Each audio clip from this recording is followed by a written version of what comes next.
More of Isabel's chat with Anthony on Land Tats can be seen on TOOP TV, episode number 13.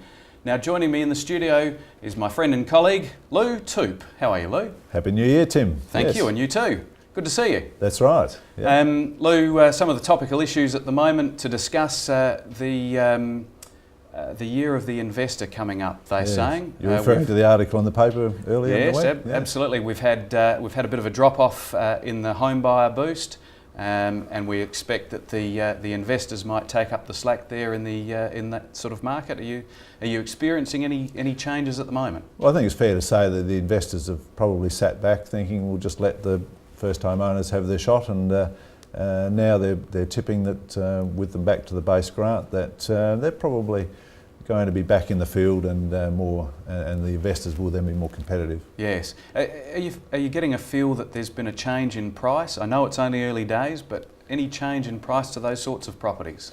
Well, I think it's fair to say that it's been going along, pretty comfortably, and there's low stock levels in the market at the moment, and so I think that all helps in ensuring the prices up, and they're predicting price rises, and it may well be. Yeah, and we saw earlier, of course, in the program that there are perceived rate rises for the tenants, so they're paying a little bit more. That might help the landlord in the short term. I'm sure as an investor, if they can see that the rents are on the way up again, that will give them some encouragement and to get on and get into those investment properties again. On the flip side, it did occur to me that if the rates or the rentals go up too much, that some of the tenants might actually drop back out of the market, either move in with friends and combine their incomes, or perhaps even go home. Well, that's right.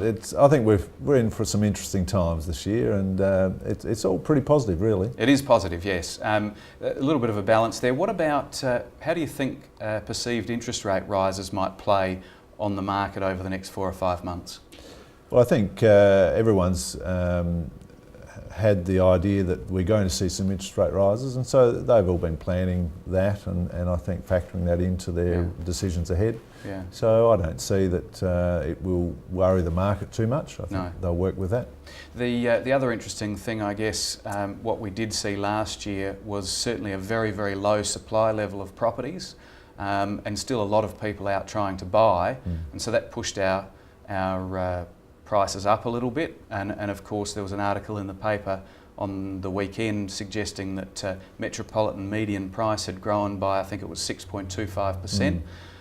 Was that your feeling in general, or did you think it was perhaps not looking as positive as that?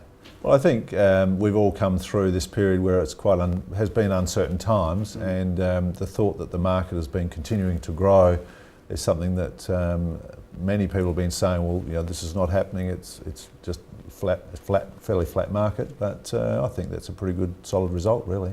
Yes, it was interesting to see some of the movement in some of the more buoyant suburbs. Just to quote one or two, I think we saw down Beachside and Southish, Somerton Park, 34%. Dover Gardens, we were talking about a short while ago, 34, I think it was. That's right.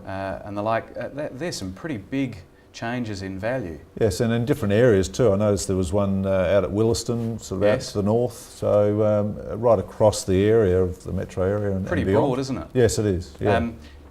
Taking those figures into account, do you see that there's a way of predicting where there might be good growth in 2010?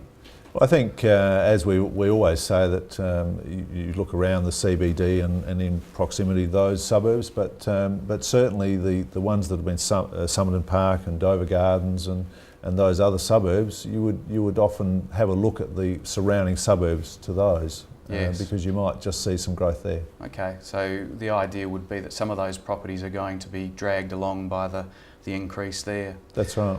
All right, well, we'll come back to some questions in a few moments, but behind the blinds in a few moments. But before we go there, Roger Rashid, international tennis coach, is going to share some of his thoughts on why you invest in real estate in South Australia.